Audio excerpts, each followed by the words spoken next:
Almost 3 miles below this formation of American flying fortresses, there lies Marienburg in East Prussia.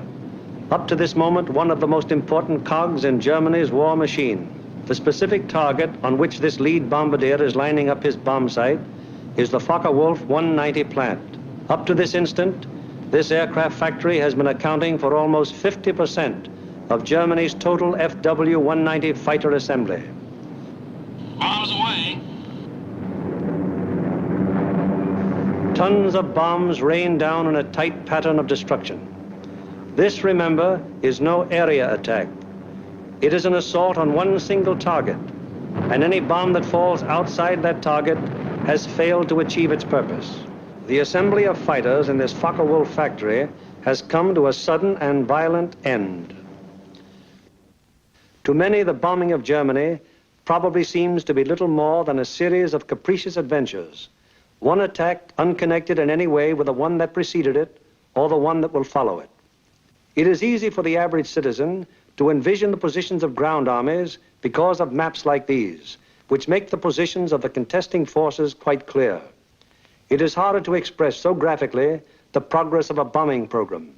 Yet there is a real line in this battle of Germany, not a geographical front, but an industrial one. In the British Isles, there are the Allied air forces. On the European continent, we have Regensburg, Marienburg, Bremen, Oschersleben, Warnemünde, and Kassel. These are the major German fighter assembly plants, and as such are actually the center of Germany's industrial defense line. However, these are only the places where the aircraft is assembled into the finished fighting machine. Component parts for German fighters are made at Anklam, the Weser Flugzeugbau Works at Bremen, the great Hedderheim Propeller Works near Frankfurt, the aircraft tire factory at Hanover, the CAM ball bearing plant at Paris, and the ball bearing factories at Schweinfurt. Obviously, an assembly plant can't operate if other plants aren't building the parts from which the enemy planes will be assembled. Hulst produced 29% of all German synthetic rubber production and is in fact responsible for 18% of her entire supply of rubber, natural or synthetic. At Bochum, there's a great steel plant producing high-grade aviation steel. Herøya, up in Norway, is a great producer of aluminum and magnesium, metals which figure importantly in aircraft production. At Ham, there are great railroad marshalling yards, having a capacity of 10,000 freight cars a day. Much of the tonnage handled here is closely connected with the manufacture, assembly, maintenance, and repair of enemy aircraft. And so it is all over Germany and occupied Europe. Everywhere there are plants and installations that contribute directly or indirectly to the making of German aircraft. Industrial bastions which must first be ripped apart before the enemy's armies can be destroyed. The smashing blows by the Allied air forces at Hulst, Herøya, Regensburg, Schweinfurt, Hanover, and Frankfurt have had the result of piercing the German industrial line to the extent of 37.5% of estimated single-engine fighter production in September of 1943. If this rate of drop continues, there can be only one result: the eventual disappearance of the Luftwaffe as a defensive force. But these attacks have had other far-reaching effects. For instance, in January of 1943, just when the 8th Bomber Command had started daylight attacks against Germany proper, 42% of the German fighter strength was concentrated in Western Europe, 33% of it in Russia, and 25% in the Mediterranean area. After 10 months of American bombers appearing by day over Germany, the figures line up more like this. On the Russian front, 19%. In the Mediterranean area, 12%. And in Western Europe, 69%. Germany thought it was urgent enough to withdraw fighters from 2 important theaters, all in a vain attempt to save their crumbling industry from the grim, destructive blows of the British-American bomber offensive. That is why the Battle of Germany is being fought. Now we come to the problem: how are the targets selected? And what enormous effort is necessary for the 10 or 15 minutes that our air task forces will be over any given target? The daylight bombing offensive against Germany is the responsibility of the 8th Air Force. Under the 8th Air Force are the 8th Bomber Command, the 8th Fighter Command, and the 8th Air Service Command, all of whom contribute to every bombing mission. But it is the Bomber Command which is charged with the actual destruction of the selected targets. The Bomber Command, with which this picture is primarily concerned, is divided into 3 divisions. Each division has a number of combat wings. Each combat wing, in turn, has 3 groups. This is the chain of command. Since the operations which we are to follow, there have been some organizational changes, but they are principally changes of nomenclature and have not affected the broad strategical and tactical purposes of the organization. For instance, what is referred to as Bomber Command in this picture is now the 8th Air Force. Weather is the greatest single enemy of the 8th Bomber Command, for here is to be found the most changeable, treacherous weather in the world. To keep the most accurate possible check on weather conditions all over Europe, the RAF has established vast communication and reporting systems. Weather planes such as this Mosquito and our own B-17s are continually in the air in an effort to know in advance what the weather will be over Europe and the United Kingdom. Men like this supply a major portion of the data from which 8 main weather maps of Europe and of the United Kingdom are drawn each day. In addition, there are 4 upper air maps and 8 maps of a miscellaneous classification.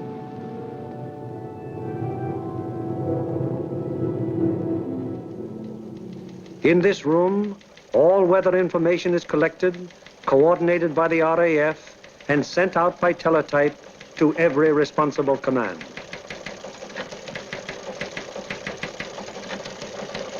This is the weather section in the operations block at the Bomber Command. Here, the information gleaned from the weather stations is put together and correlated into weather maps. Accurate predictions must be made as to the direction and speed of the wind, downward and forward visibility, temperature, humidity, possible icing conditions, and probable atmospheric pressure at the bases, en route, and over the target.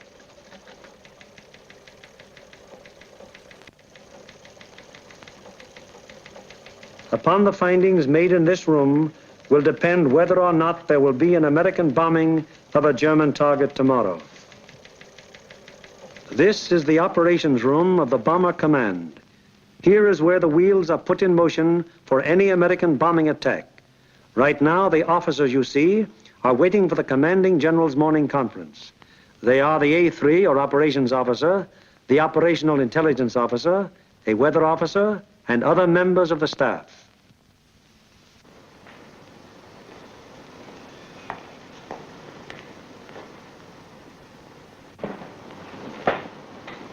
What's the weather prospects today, Major? It looks like most of Germany will be pretty good, sir. But we have a warm front approaching from down here, which we do not expect to affect the bases until late in the evening. How's the weather at Anklam? At Anklam, sir, we expect 2 to 5 tenths of low cloud and small amounts of middle and high cloud above 18,000 feet. Visibility 6 to 8 miles. How about Marienburg? At Marienburg, 2 to 4 tenths of low cloud, little or no middle or high cloud, visibility 6 to 8 miles. What will it be at Danzig and Gdynia? At Danzig and Gdynia, sir, 2 to 5 tenths of low cloud, 2 to 4 tenths of high cloud above 23,000 feet. Visibility in there about 5 miles. Give me the map of Anklam and the picture of the aircraft factory there. Yes, sir.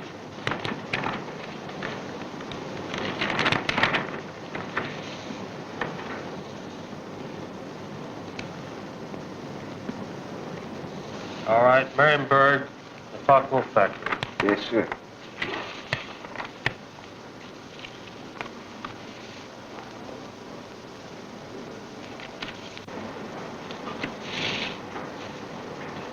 We will attack Marienburg with 2 combat wings, Anklam with 2 combat wings, shipyards at Danzig with 2 combat wings, and the port facilities at Gdynia with 2 combat wings.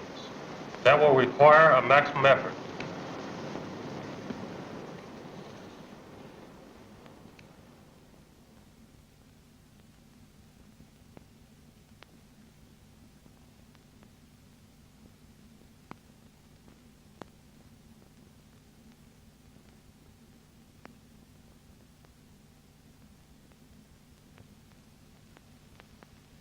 Now the various specialist officers then go into action.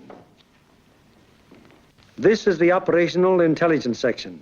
Here are target files containing complete information as to the type, construction, and vulnerability of the targets. This data is gathered both from photo interpretation of aerial pictures and from confidential ground sources.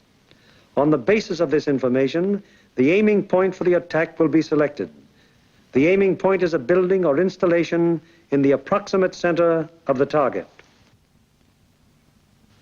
Here, operational research experts are minutely studying the architectural and construction details of the targets.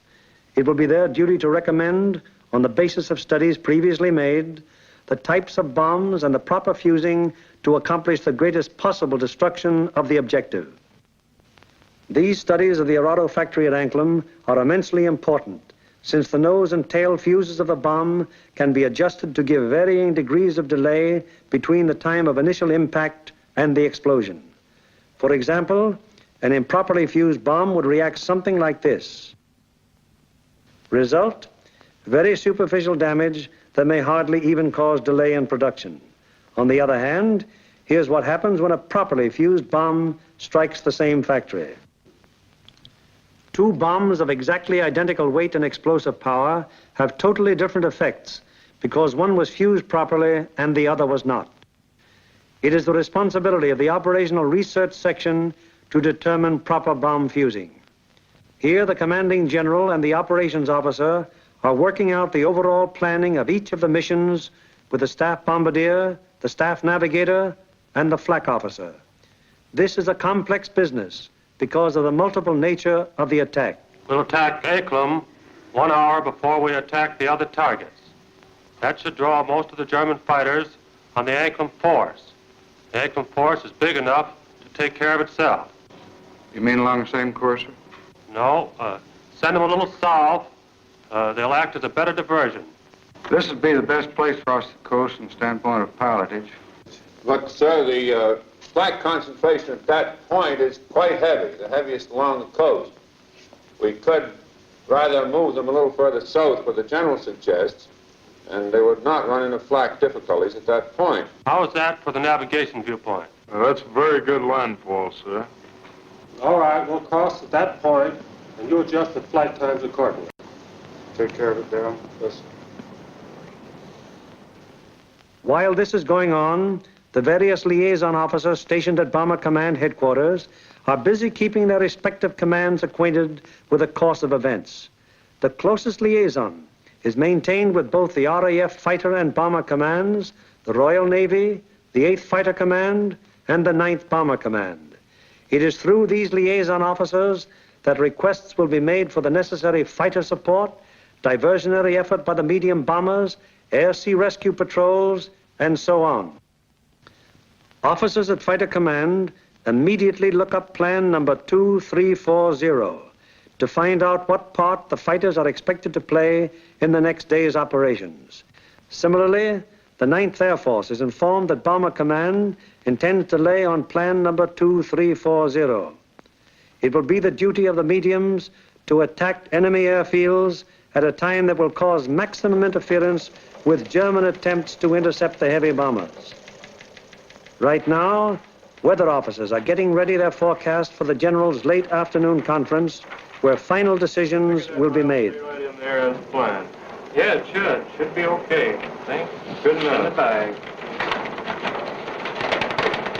Does your morning's forecast still hold? Yes, sir, there's practically no change in the situation, and we still expect the base weather to hold up for return.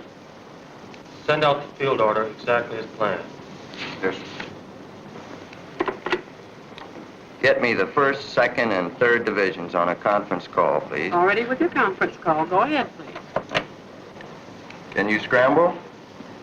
Okay. Over. Okay, over. Over. Okay, there's a mission tomorrow. Maximum effort with 5 task forces. The 1st task force, comprising 6 groups of the 1st Division, will hit 3948. 3948. Secondary, 8731. 8731. Last resort, 9009. 9009. The 2nd Task Force, comprising 5 groups of the 3rd Division, will hit 6848. 6848. Secondary, 6424. 6424. Last resort, 5381. 5381. The 3rd Task Force will comprise 4 groups of the 2nd Division, which will hit 6424. 6424. Secondary, 5381. 5381. Last resort, any industrial target of importance in Germany. Okay. The 1st and 3rd Divisions will each dispatch 1 air... The field order now goes over the teletype to all interested units and command. The first step has been taken in the sequence of events that will finally result in bringing our planes over the targets and discharging their bomb loads.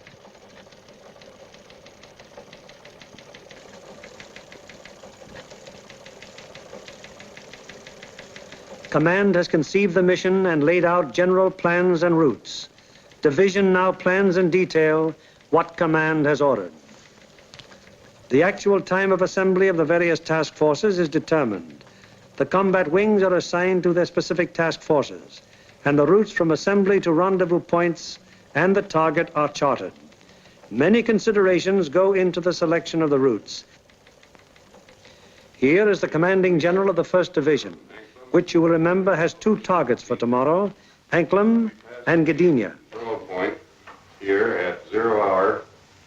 Another control point here for the northern unit, 0 plus 40 minutes. The other friendly... From that timing, where will that put our northern force at the time that our southern force hits the IP? The northern force should be about the east coast of Denmark at that time, sir. It looks like we're going to catch all the fighters on the southern force, aren't we? Looks very much that way, sir. I think we'd better bend that route around so it's headed towards Berlin. If we can pin those German fighters down at Berlin until we can get started home, they'll never catch us. At the 2nd Division, the target for tomorrow is Danzig. Danzig, eh? That's fine. How many ships do we have for tomorrow? Well, sir, if you recall, General, on our last mission we had heavy battle damage, and not all those aircraft are repaired yet. Call up the wing commanders and have them put pressure on the groups to get their maintenance crews to work on these ships tonight and get every possible airplane on the line in the morning. The 3rd Division, which will have for its targets Marienburg and Gdynia. Looks pretty good, sir. We're going to be right over a lake there for a good checkpoint at the turn. We're going in against the sun. The sun will be at our back, sir. Defenses at the target. Major Frost, what about the flak defenses? Sir, at the upper target, there are 24 guns. That approach is good. The lower target isn't defended by heavy guns. No heavy guns whatever at Marienburg. None, sir. The division's operations officer bases his precise plans on aircraft and crews available at the various groups. He then calls the combat wings to give them advance information before the field order actually arrives.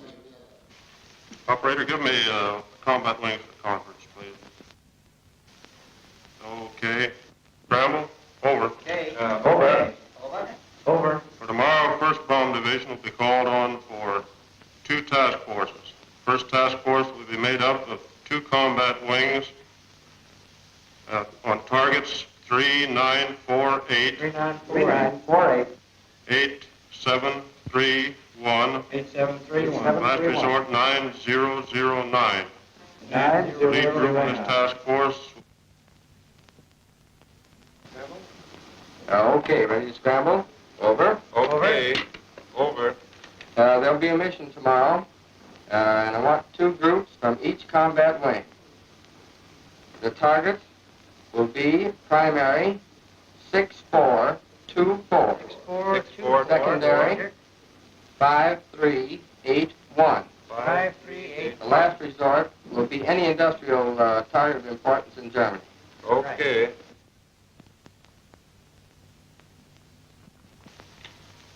There's an order coming through. The 3rd Division will furnish 8 groups. 1st and 2nd wings, comprising the 2nd Task Force, will hit 6848. 6848. Secondary 6424. 6424.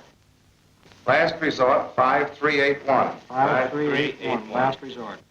Bomb load 500-pound GPs fused, 1/10 nose, 1/100th tail. 1/10 and 1/100. 1/100th tail. This is operations of the combat wing, a purely tactical unit having absolutely no administrative functions whatsoever. How do you intend to make it?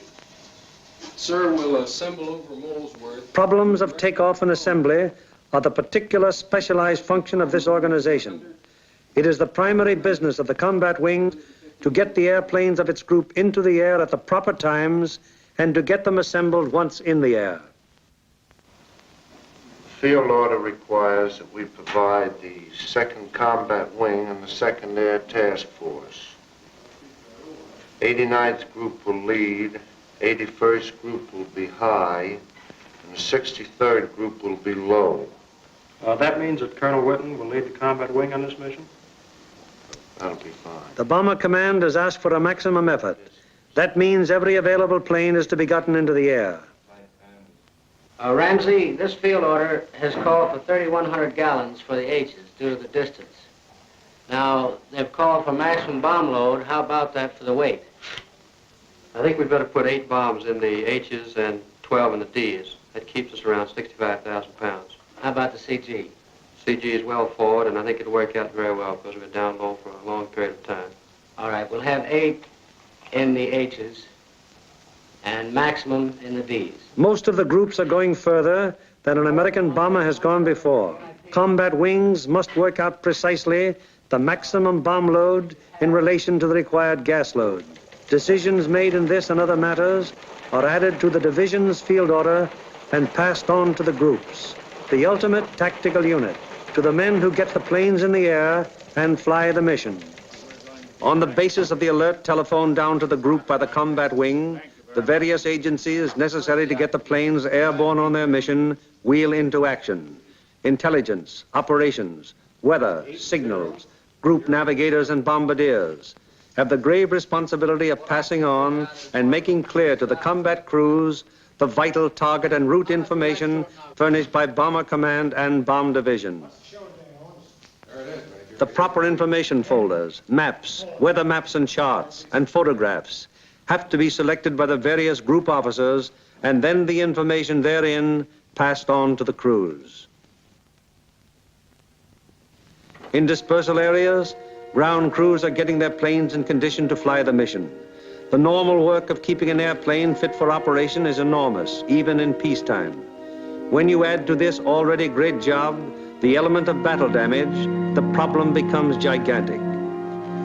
Engines, wings, propellers, controls, wiring, fuel system, oxygen system, the 1,001 elements that go to make up the complex mechanics of a heavy bombardment plane all must be kept in perfect shape.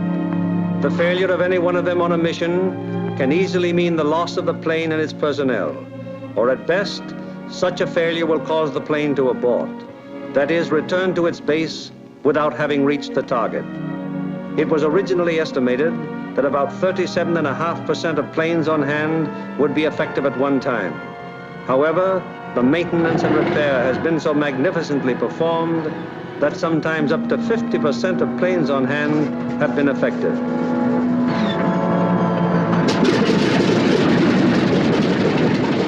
Ordnance is already at work, getting the bombs in their racks and loading ammunition onto the plane.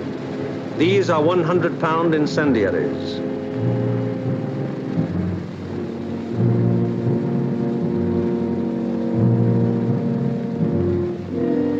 These are 500-pound general purpose bombs. And these are 1,000-pound GPs.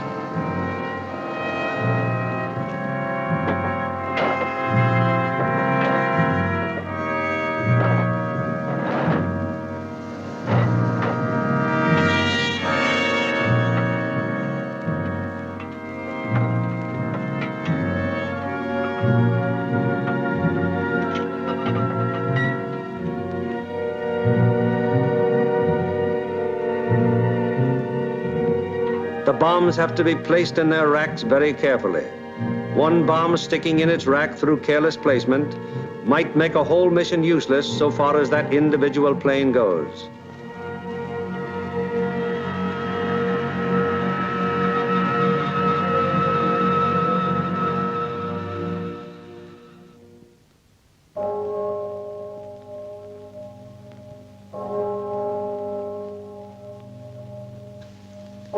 Three o'clock in the morning. All over England at this exact moment, American air crews are being roused from their sleep. Okay, fellas, roll out. We have a mission this morning. Breakfast in half an hour. Captain Kirk, Captain Thompson, Lieutenant Bushka, Ackerson, Alloway, and Hawker scheduled to fly. Let's snap it up. 3 o'clock. This is a hell of a time to get a man out of bed. Said it, Doc. Come on, you drips, out of bed, breakfast in half an hour. Come on, Nick, rise and shine. All right, you dodos, let's go. This is it. Okay, fellas, let's go. Come on, Swifty, get it out. Let's go. Go, you guys. Hit the deck. Breakfast at 4, briefing at 5. Let's go. That's fine, just when I had a 48-hour pass coming up. Can't you guys? You're ruining my beauty sleep. Through the cold of the English early morning, the combat crews go to their mess. They have no idea where they're going yet, but they know they'll be taking off in about 4 hours.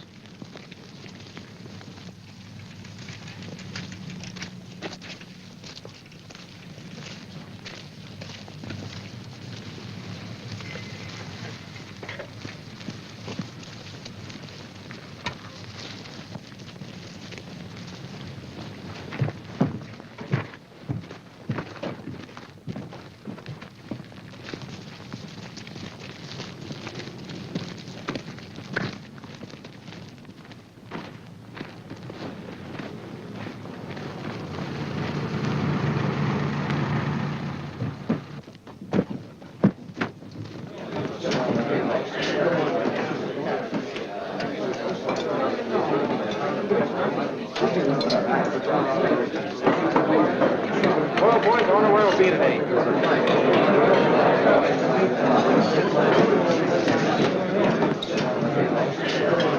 How do you figure those Jerrys will be today? What do you think, Dove? They'll be shooting at us. Sometimes I don't think those Jerrys got proper respect for us. Well, what do you expect, Buster, the way you shoot? Gee, look who's talking. You couldn't hit a cow in the flank with a bow feather. Yeah, well, how about those 2 Jerrys I slapped down over Swainford? I'll tell you what happened there. They heard that I was on tail guns and they fainted from fright, that's all. And so it goes. The 4,000 men who will go on this mission all know it will be a rugged deal. For some of them, it's their first mission. Others are veterans of many. Happy to get through. Now, at all the groups in the Bomber Command, the air crews are assembling in the briefing rooms to learn the target for today. Okay, boys, let's go.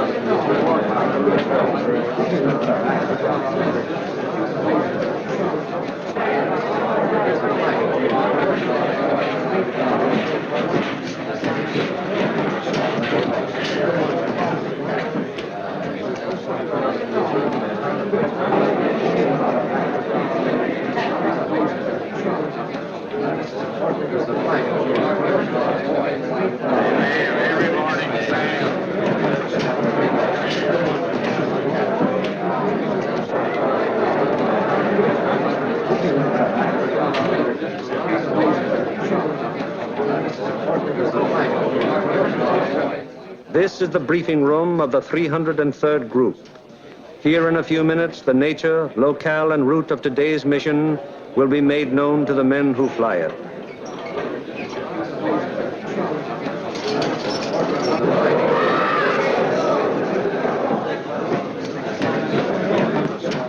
Target for today is Anklam.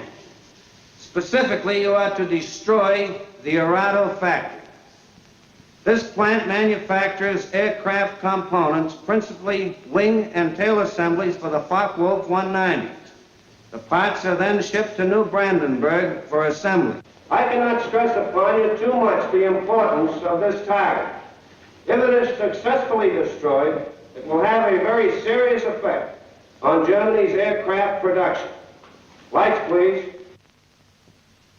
Your IP is on the northwest side of New Brandenburg. Your heading on your run-up will be 45 degrees true. Immediately after your turn, you have an aerodrome on your right, almost directly north of the town. You should be able to pick out Friedland, 6 miles to your right and halfway between your IP and the target. Along this route, you should be able to see the main line railroad and the main road. From Friedland, the main road moves in toward your run-up and goes into Anklam, but the railroad terminates at Friedland. Shortly after passing Friedland, you will see a peculiarly formed wooded area on the right of your course. From here, pick out the aerodrome slightly southwest of the city and the intersection of the main railroad and the Peene River just outside of the town to the north. Night target map.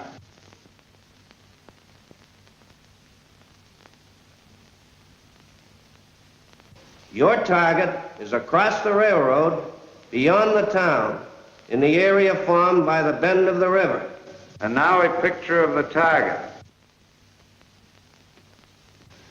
This group of buildings here is your target. This building will be the aiming point. If your bomb pattern is concentrated in this area, it should very effectively knock out the factory. Lights, please. At the 379th, the intelligence briefing continues. These groups will bomb from an altitude of 13,000 feet. We feel that this low altitude will be equalized by the element of surprise which is with us, and it should ensure a thorough and complete priming of the target. Another task force is hitting the FW-190 assembly plant at Marienburg. If the two missions are successful, 65% of Jerry's remaining FW-190 production and assembly facilities will be destroyed. At the 384th, Other forces are attacking submarine yards, aircraft assembly plants, and units of the German fleet at Danzig and Gdynia. If these attacks succeed, they will destroy 13.5% of Germany's remaining U-boat construction and will destroy or immobilize a large section of the German Navy. The overall result of all 4 attacks will be to show the Hun that his efforts to protect his key industries by moving them to the east will be unsuccessful. It'll show him that we will seek out his industry and destroy it wherever he places it. At the 351st, the intelligence briefing is completed. Your secondary target this morning is the air park at Tutov. This contains a Focke-Wulf assembly plant, a bombardier school, and you'll love this. It's the country club of the German Air Force. Should you be unable to bomb either of those 2 targets, then in that case, you'll attempt to bomb the last resort target, which is the Hankel assembly plant at Rostov. This is the only complete Hankel unit in North Germany. It should be easily identified by the airfield adjoining, which has 6 intersecting runways running from 1,000 to 1,600 yards, and they're full of nice, fat, juicy Hankels. A weather officer briefs the crews of the 305th Group going to Gdynia. The synoptic situation today is this. We have a high-pressure system centered over northwest Europe, up here near Finland, extending southwestward down across the British Isles, causing an influx of south and southwesterly air going up in this direction, hence causing little or no cloud in the area up there and toward your target. There are no fronts to affect your route today except a frontal system off to the west, which will cause an increase of medium and high clouds as you come back across the North Sea. Lights, please. At takeoff time, there will be 0 to 3/10 low clouds, also a layer of high clouds above 23,000 feet, 4 to 6/10 in amount. Also a middle layer of clouds in there between 10 and 12,000 feet. These medium and high clouds decreasing out over the North Sea to 3 to 5 tenths each in amount. The low clouds will increase as you go out toward the North Sea to 3 to 5 tenths. Base 1,500 to 2,000 feet, tops 4 to 5,000 feet. There will be some fog patches over England, visibility 1 to 2 miles, except in those fog patches 500 to 1,000 yards. Visibility increasing rapidly out over the North Sea and the remainder of your route to 4 to 6 miles. The high clouds continuing 3 to 5 tenths, and also the middle clouds on toward the target, decreasing to nil at the target. Low clouds continuing 3 to 5 tenths, decreasing to 2 to 4 tenths at the target, base 2,000 feet, tops 5,000 feet. Visibility 4 to 6 miles. The temperature at bombing altitude, minus 26 degrees centigrade. The freezing level on your route out, 12,000 feet over the North Sea with light rime in the middle clouds. As you return back to base, that freezing level will lower to about 7,000 feet, continuing light rime in your middle clouds. Now, on the return route, weather will be very similar to your route out, except your clouds increasing in amount as you proceed back across the North Sea. Base on return, visibility 4 to 6 miles. A flak officer briefs the 389th Group of the 2nd Division going to Danzig.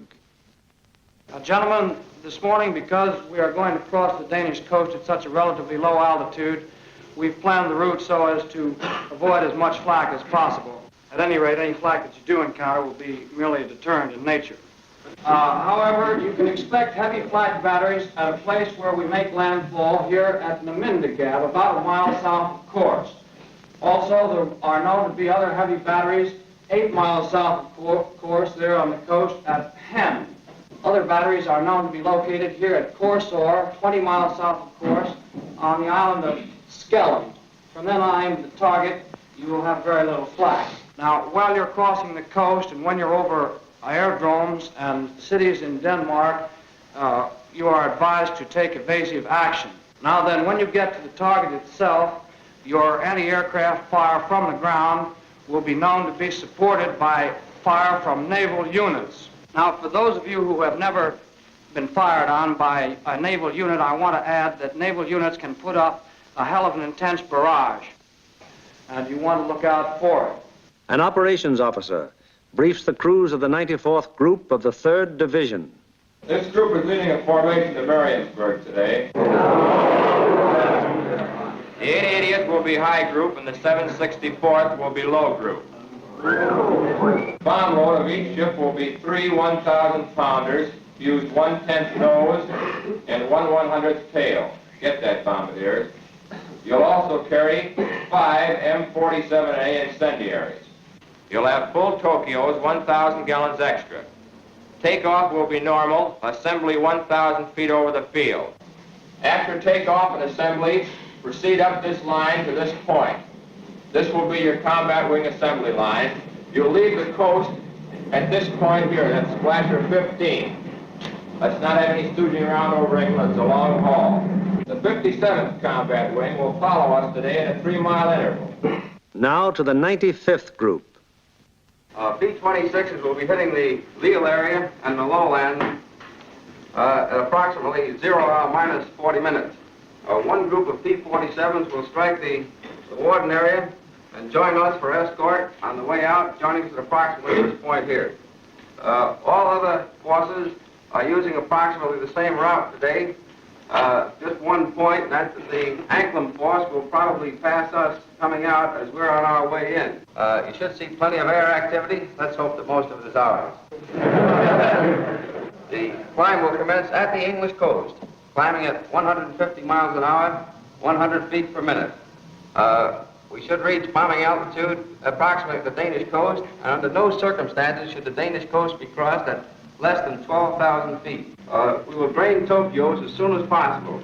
We should have plenty of gas. We figure approximately 400 gallons overload. At the 100th, The operations briefing is completed. Fly loose formation today with groups echelon to the right until a point 75 miles from the enemy coast, where a normal combat wing formation will be assumed. For visibility, everybody use Aldous lamp. The Royal Navy will be out patrolling the sea routes, so any crews that have to ditch will probably be rescued very quickly. The Commanding General of Bomber Command asked us to put out a special effort today, so let's give it to him. The commanding officer of the group invariably has a few words to say. Men, the going's going to be rough. You're going to have to bow your necks in there and stay in there and pitch every minute. Now, gentlemen, this is the type of target you don't want to have to go back after the second time. If you fly a good, tight formation, get a good, dense pattern on that target, we won't have to. This Anklin crowd down here may pull most of the fighters off of us.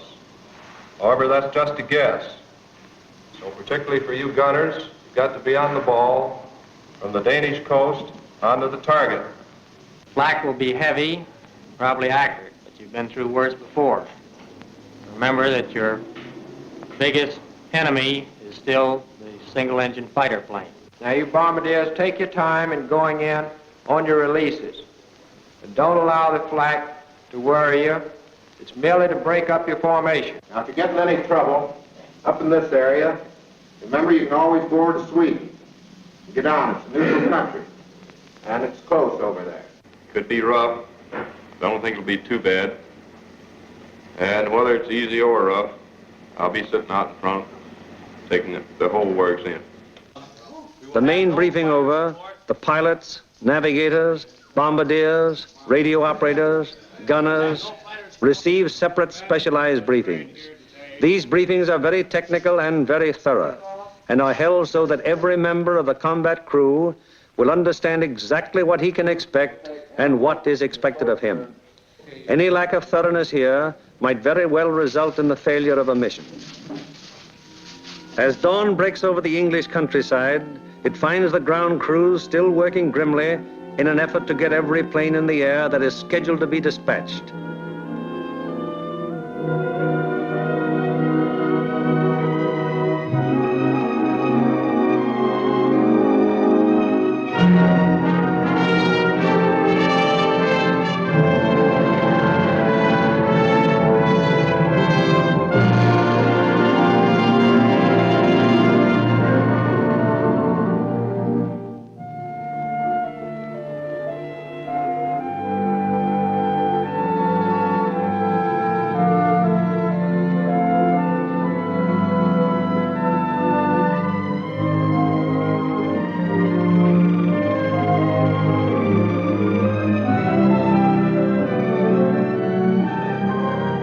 These men take as fierce a pride in their planes as do the air crews. To each of them, it is a personal tragedy, reflecting in some way on their capabilities when their airplane is forced to turn back without having completed its mission, or when they have been unable to get an expected plane ready in time for a mission. It's getting on to the time when the combat crews go to their planes. Here they are in the crew room, putting on their flying clothes. Clothes and equipment especially constructed to ward off the intense sub-zero cold which they will encounter so shortly.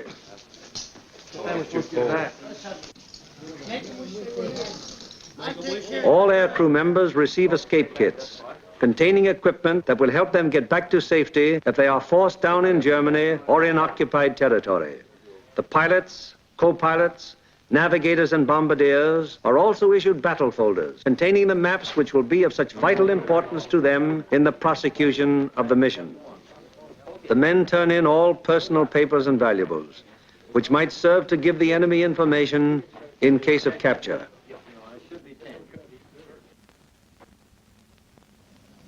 Some of the crew members turn to their chaplain, whose ministrations are always available to the men of the bomber bases.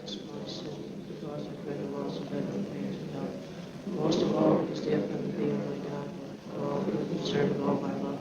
I firmly resolve with the help of thy gracious assistance, confess my sins, do penance, and amend my life. Amen. Misericorde vestra omnipotens Deus et misericordias vestas perducat vos ad vitam aeternam. Amen. Indulgentiam absolutionem, misericorde peccatum, restaurum.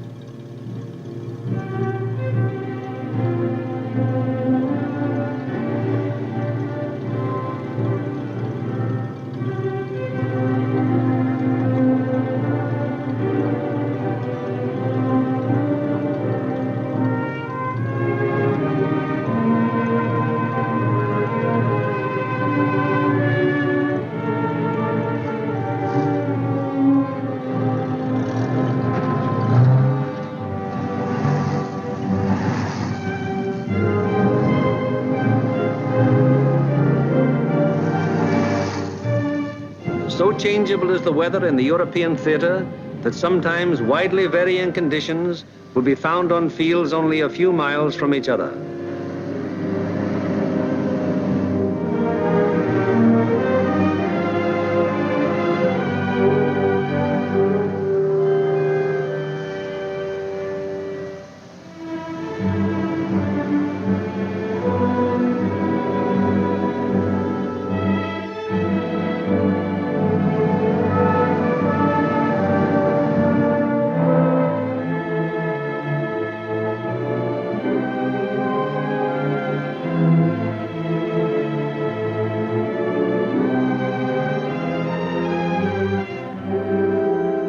And now the last briefing of all, the final intimate conference around each airplane as the pilots recheck the details of the mission with their crews.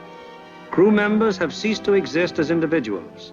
They are now 10-man teams, and on the excellence of their teamwork will depend the success of the operation.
Perimeters of 20-odd fields of the 8th Air Force, more than 400 forts and liberators, with their 4,000 crew members, taxi for the takeoff.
plane of each squadron, upon becoming airborne, proceeds for about 90 seconds.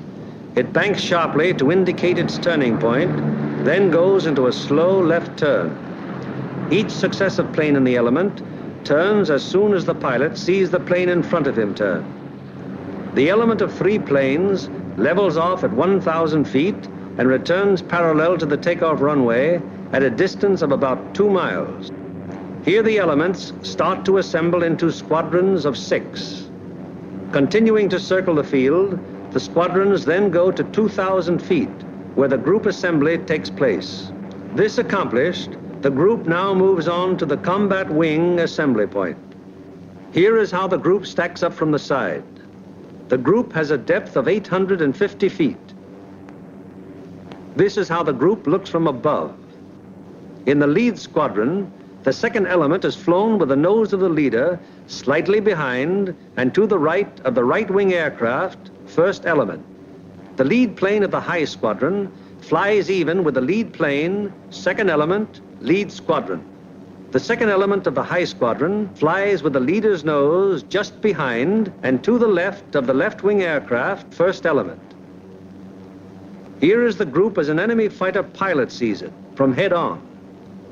The first element of the lead squadron is stacked high left and low right. The first element of the low squadron is stacked high right and low left.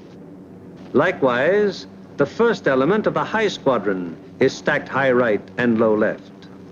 All second elements are flown low. The second element of the lead squadron is stacked high left and low right. The second elements of the high and low squadrons are stacked high right and low left. Experience has shown that this arrangement of the group brings to bear on attacking fighters the greatest possible amount of firepower by utilizing to fullest advantage the field of fire of each gun in the formation. Again, it has proved to be the most maneuverable formation from which to execute the primary and all-important purpose of the mission, the dropping of the bomb loads on a precise target. Obviously, it would be desirable to stack as many bombing planes as possible in one defensive formation. However, it has been found that the largest practical defensive formation is the combat wing of 3 groups. Any formation of aircraft larger than this becomes unwieldy. This force has a depth of 3,000 feet. The nose of the lead aircraft of the low group is aligned with the tail and slightly to the left of the rearmost aircraft of the lead element, lead squadron, lead group. The nose of the lead aircraft of the high group is aligned with the tail of the rearmost aircraft of the lead element, lead squadron, lead group. The combat wing having been assembled, they now move on to make rendezvous with the rest of the task force. In this case, another combat wing.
This plane from the force which is to attack Anklam is now approaching the Danish coast, and the formation is subject to enemy attack at any moment.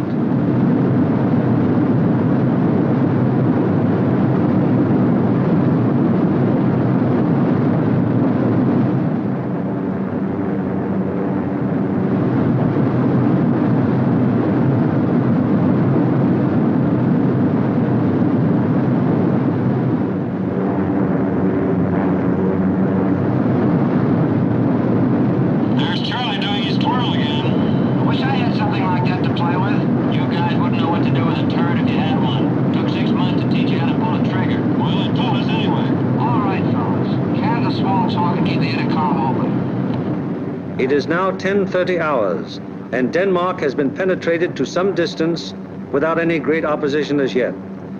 So far, there has been only some light and inaccurate flak at the coastline. Some flank guns have opened up on us.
From 10:30 on, the Anklam formation has to contend with constant German fighter attack from all levels and all clock positions.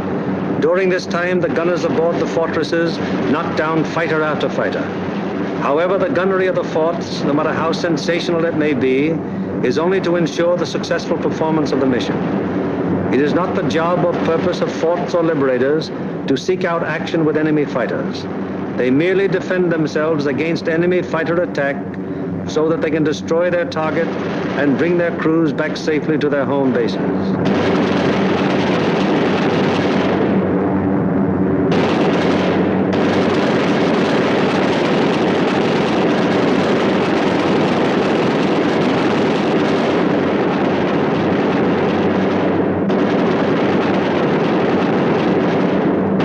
An anxious moment comes now for the lead navigator and bombardier. The formation is approaching the initial point. That is the point where the wing will turn off and make its bombing run on the target. Upon proper navigation to this point may rest the success of the entire mission. Pilot to left waist gunner. We're over the IP. Release flares. Waist gunner to pilot. Roger. Once the combat wing has reached the IP, it breaks up into 3 component groups, for the wing formation is too unwieldy for a unit bombing operation. As the IP is reached and the lead airplane of the lead group is about to make the turn, it fires 2 red flares, spaced 5 seconds apart. Then the group makes its turn onto the run-up. The low group goes on straight ahead for 20 seconds, then makes its turn. The high group proceeds for 20 seconds beyond the low group's turn, then it turns on to the run-up. The most critical defensive period in the mission has begun. The wing, to accomplish most efficiently its primary purpose, the bombing of the target, has sacrificed its mutual defensive firepower, and the groups are thrown on their own. Now the crucial moment is almost here, the moment around which the entire mission revolves.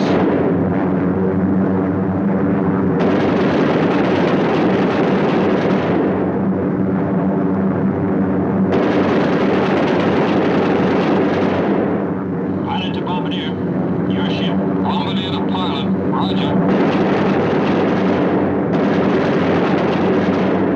Bombardier to crew. Bombay doors open. Pilot to radio operator. Camera on.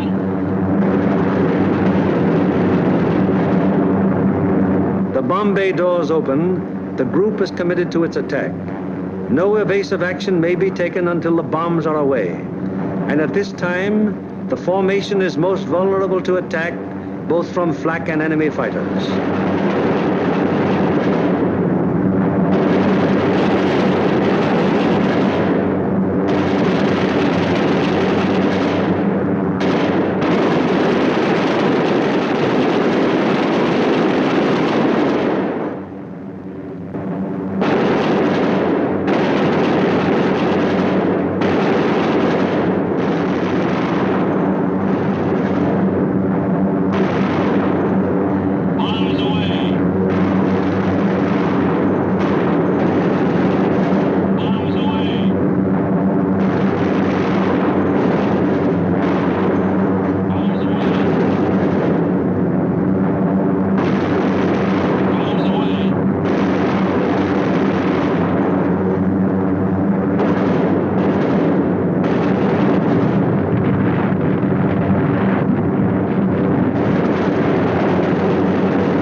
Marienburg, an hour later, the second task force comes over the target.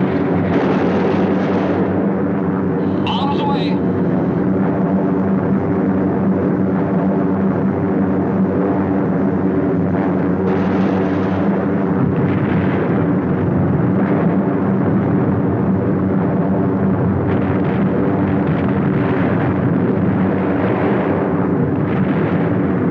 The third task force comes over its target at Danzig.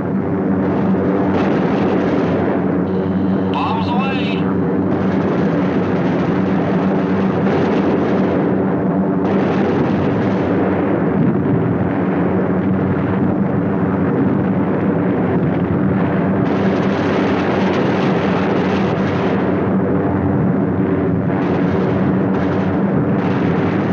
The fourth and fifth task forces arrive over the harbor area of Gdynia. Bombs away.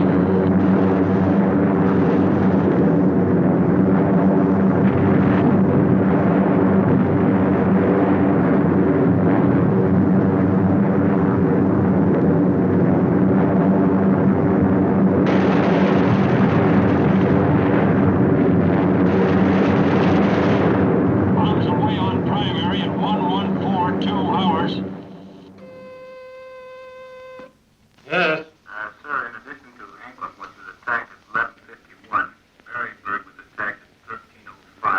It is standard procedure for the group leader to inform Bomber Command the moment the target has been attacked. Bomber Command, in turn, promptly informs the commanding general of the 8th Air Force. John Laker, I have the additional information. I reported to you that Anklam was attacked. Well, all primaries were attacked. We received strike messages on all primaries. Danzig at 1307, Marienburg at 1305, and Gdynia at 1311. Yes? Yes, sir. I'll advise you as soon as they land. After getting bombs away and closing the bomb bay doors, the groups can now defend themselves again, at least to the extent of evasive action against the flak and fighter attack.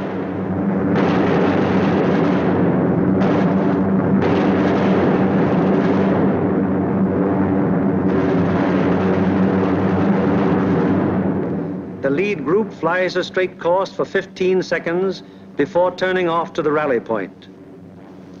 The lead group then proceeds to the rally point at an indicated airspeed of 155 miles per hour, making S-turns meanwhile to permit the trailing groups to catch up. The lead group crosses the rally point at a height 1,000 feet lower than bombing altitude. The succeeding groups will close with the lead group as quickly as possible to regain the defensive combat wing formation. The following groups need not necessarily pass exactly over the rally point in regaining wing formation. In the meanwhile, the Marauders take off to fulfill their part in the day's operation.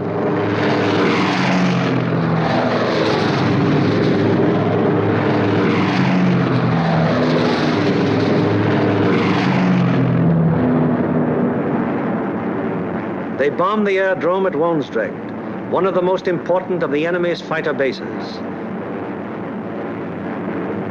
This blow by the medium bombers is timed so as to provide the maximum interference with the enemy's capacity to intercept our withdrawing heavy bombers. Last off are the fighters. Their great speed will enable them to reach the Leeuwarden district in a short time, sweep the area clear of enemy fighters, then give the heavy bombers withdrawal support from the enemy coast home. At the fields, it's getting on towards the most nervous of all times, the estimated time of return. Everyone who stays behind sweats out this period at the end of each mission. Here at the control tower, at the dispersal areas, at the Red Cross, at the Officers' Club, everywhere on the field, the one thing paramount in everyone's mind is that the group is due back.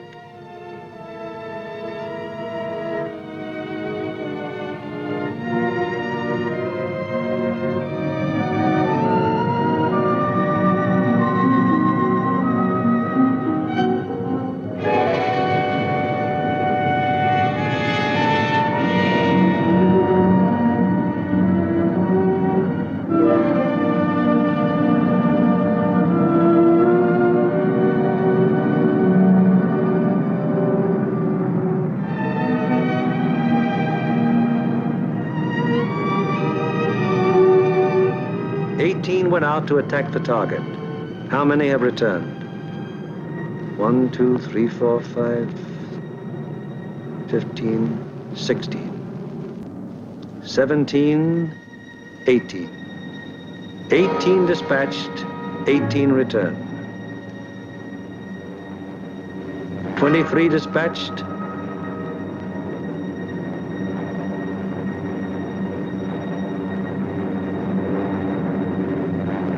23 returned.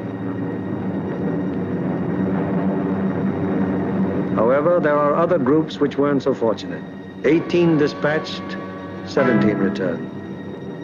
20 dispatched, 19 returned. 20 dispatched, 14 returned. 19 dispatched, 18 returned. 20 dispatched, 10 returned. 18 dispatched, 8 returned.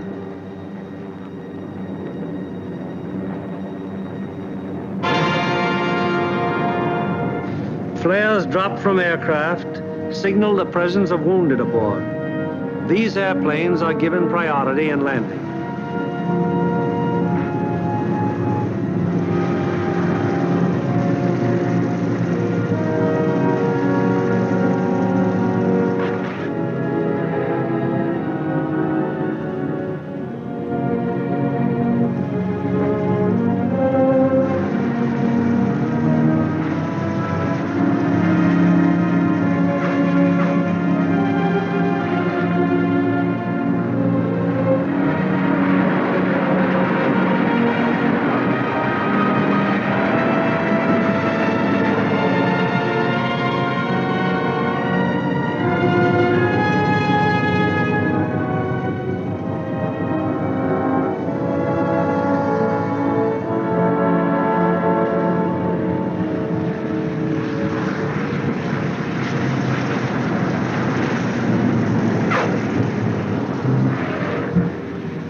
The airmen are home, but their job isn't over yet.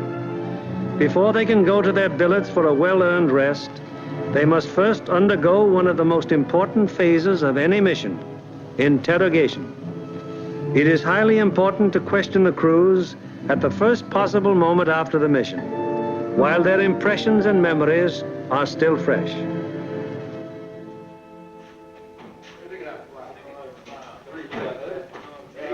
Crews who have anything of immediate importance to report go at once to the hot newsroom. Hello, boys. How are you? Well, kind of long, but not too rough. Best bombing job we've ever done. Good, good. Somebody in trouble? Yeah, we saw a 1B-17 go down there just before we made landfall. Where was that? Well, that was at 5240 north. 5240, yes. 1 degree, 50 minutes east. 0150 east. Yes, and what time was it? That was at 1524. And was that a G-fix? That was a G-fix, yes. And we had the radio operator get on the MFDF section. He sent in the coordinates of the fix. Good. And I had my radio operator turn on his IFF to emergency when we saw it go down. Okay. And what happened? Well, the ship went down, apparently under control, and saw it hit the water. Yes, I was looking through the glasses, and I saw 2 dinghies come out, and 10 men, apparently all okay, Major. Good. And what altitude were you? We were at 5,000 feet at the time. Okay, anything else? No. Settle up for a cup of coffee. It's waiting for you, boys. Okay. Thank you.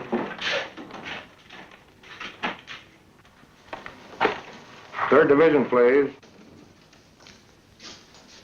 We are, Smitty. I got a B-17 crew down the dinghy. Thanks, Bill. 16 group, please. Special aircraft priority. Flight control, please. 16, bomb division here. We have a B-17 reported fixed at 52 degrees, 30 minutes north, 1 degree, 30 minutes east. That's right. He was seen to ditch, yes. He was seen to ditch at 15:24 hours by the reporting aircraft. 2 dinghies were seen to break out, and 10 men got into them. The reporting aircraft is at 5,000 feet. Yes, that position's at MF fixed. Okay, 16. Thank you.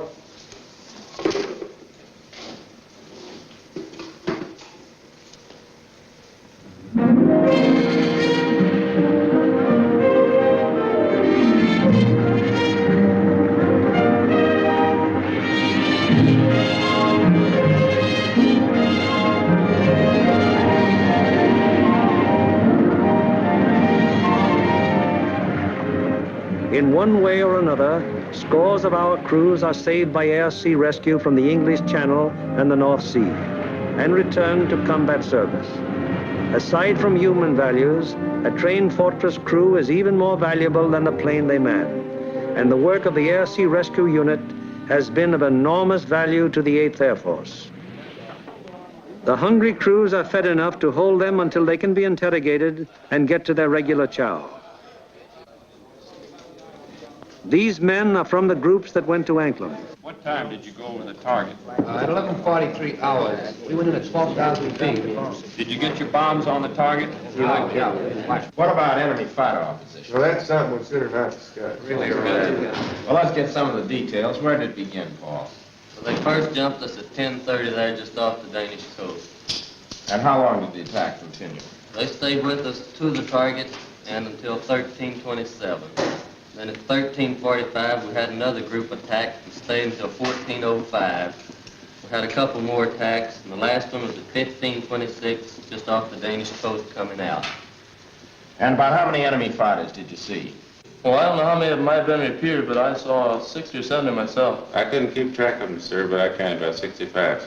I stopped trying to count when I got to 50, sir. Well, do you think it'd be accurate to say, then, that your ship saw between 65 and 80 enemy aircraft? Yeah. What type of enemy aircraft did you encounter? Well, from what I could see from the tail, they threw the book at us. FW-190s, ME-109s, 110s, 210s, Dorniers, even Ju-87s and 88s. I saw a couple of Focke-Wulf 189s, at least 2 Heinkel 111s. What positions did they attack from? Oh, they came from all over the place. Fighters are pressing home their attacks from 300 to 400 yards. Would you characterize these attacks as determined? Determined? Oh. Brother, you can say that again. No, I think those guys are really trying to shoot us down. I wouldn't be surprised. How would you describe the enemy fighter tactics? Well, I describe them as murderous. Yes, they usually attacked in formation, queue up about 300 or 400 yards away, 12, 13 single-engine fighters, come barreling right through the formation. How'd the twin-engine fighters react? They stayed out to the side and above, just out of the range of our guns, and shot cannons and rockets at us. Then they'd queue up and press home a regular fighter attack. What caliber would you say the cannons were? My guess would be 37 millimeters. What do you think, Adam? What about the rockets? We shot a lot of them. I didn't actually see any hit our formation, but they weren't doing us any good. I saw one of them blow a wing off the 17 below and ahead of us. They started to spin in. Any shoots? No, sir, I didn't see any. Where was this? Over the target, right after we toggled our bombs. Fellows notice any distinctive markings on enemy aircraft? Yeah. Oh, quite a few. There are a number of FW-190s, mostly yellow noses, some white noses. No red nose. No, I didn't see. Boy, those yellow-nosed boys really come in close, don't they? Did you see that one come right on our left wing? Yeah, I saw a 109 with black and white diagonal markings under the wings. Black and white. I had white nose. All right. Yeah. Getting back to those rockets, I believe that Jerry can reload his rocket guns from inside the ship. I think you can. That'd be my guess, too. I saw at least 9 bursts from rocket guns on one ME-210. 9 bursts, huh? Talking about 210s, there was one that came in and shot a cluster. It looked like clay pigeons to me. Say, those things look like baseballs to me. Can you describe that more fully? How did they react? Well, they didn't look like baseballs. It was more like streamlined and smoked all the way down, but they didn't explode. Didn't explode, huh? No. What about planes? I knocked down 2. They were making attacks about 5 o'clock level. Yeah, I saw them. One of them blew up in the air, and the other one went down in flames. The pilot of the second one bailed out. That was at 11:44. We were right over the IP. Were any other guns firing at these planes? No, sir. These were my babies. Any more? Yes, sir. I got one destroyed and one probable. I knocked a 210 down right over the target. The plane exploded in the air. I got a burst at a 110, and it started down in flames. I couldn't see whether it went all the way down or not. We're under constant attack. Bombing results and enemy fighter reaction are only one phase of the interrogation. The enemy's anti-aircraft defenses, their concentration and their accuracy are also matters of great interest to the interrogators. The group of the 2nd Division, which went to Danzig. How would you describe the flak en route to the target? From the coast to the target, it was meager and inaccurate to height and deflection. Over the target, it was still meager, but pretty accurate to height and deflection. Is that how the rest of you fellows would describe it? What about on the way back? Well, it was meager and inaccurate, except now when we crossed the coast. They threw the box barrage that was pretty accurate as to height. In fact, it was good as to altitude, but the deflection was a little off. The first burst hit about 100 yards ahead of the lead plane, and we felt the concussion of it, right? We got a couple of flak holes in the fuselage right around my gun position. Any other battle damage? A couple of flak holes in the nose. First is 303 in the number 4 engine. Got an oil line. What was your altitude when this box barrage almost caught you? 21,500 feet. Did any of you notice anything unusual or peculiar about the flak burst? No, it looked like the same old black flak to me. What's the 6th we have seen her? Also valuable to the interrogator is any intelligence that might be picked up by the crews en route to or from the target. Such observations may be completely incidental to the mission, but can prove to be of great value at another time when another target is being attacked. Let's find out what the force attacking Marienburg discovered on their way to and from the target. This smoke screen at Danzig, where did that emanate from? Well, it looked like to me it was coming from off of floats and boats here with smudge spots on them, anchored just a little ways off the coast. Yeah, Ernie, they were shooting it up from the ground, too, and it get up so high and burst and mushroom out. Would you say it was effective? Well, we didn't pass right over the city itself, so we couldn't say definitely, but it looked like to me it'd be pretty doggone effective. Was all right? You see anything else? Yeah, there's a new airport about 2 miles below Danzig there, south of Danzig. What'd it look like? Pretty large airport with grass runways and a lot of construction at the south end. I seen another one there at Puck. It seemed like it's building runways and some buildings, new building like they're quite not to be hangars. Okay. Now, how about military installations? Did you see any of those? Well, south of Stadthof in East Prussia, we saw some installations that might have been fortifications. They were large rectangular buildings with red tops. Yeah, there were 2 rows of 4. 4 buildings each? Yes. Good deal. Now, you see anything else? As soon as interrogation of the men is finished, the interrogation forms are checked and general statistics on the group's part in the attack are compiled. All right, let's get going on this report. Okay. B, number of aircraft dispatched. 20. C, number of aircraft attacking the primary target. 20. Hello, I want the A2 duty desk. Hello, this is Norgan 492. Got flash teletype report for you. You ready? The organizational flow which we have observed throughout this picture has now begun to operate in reverse. Information obtained from the crews is evaluated in divisional critiques, conferences in which all responsible group and divisional officers carefully inspect the detailed record of the mission, discuss any failures that may have occurred, and plan to prevent their recurrence. After a particularly large or important operation, there will be a command critique, with the 8th Air Force Commanding General presiding. Here in the dark room, the strike photos of the targets brought back by the returning planes of the group are developed and printed with all possible speed, so that experts of Bomber Command can assess the damage done. Coming in from planes of every group participating in the various raids and interpreted and appraised by trained photo interpreters, these pictures will give Bomber Command an excellent idea as to exactly what parts of the various targets were hit and how severely. Here, as seen in these pictures taken the following day by photo reconnaissance planes, severe damage has been inflicted on all the major and most of the minor buildings of the Arado factory at Anklam. This is a strike photo showing how Danzig looked during the attack. Very extensive damage has been suffered in the harbor area. Here is an annotated PRU picture of Gdynia as it appeared after the attack.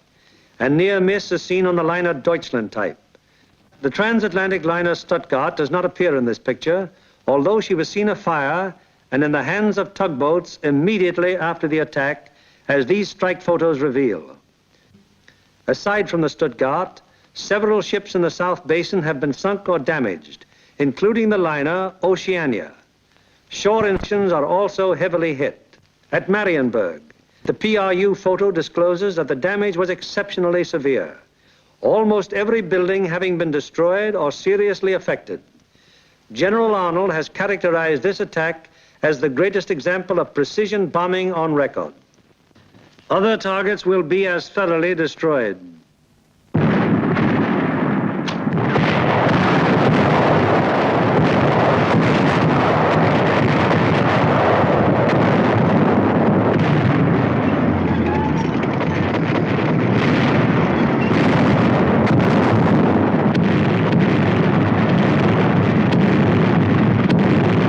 Today, while the invasion armies are pressing the Battle of Europe, the Battle of Germany continues.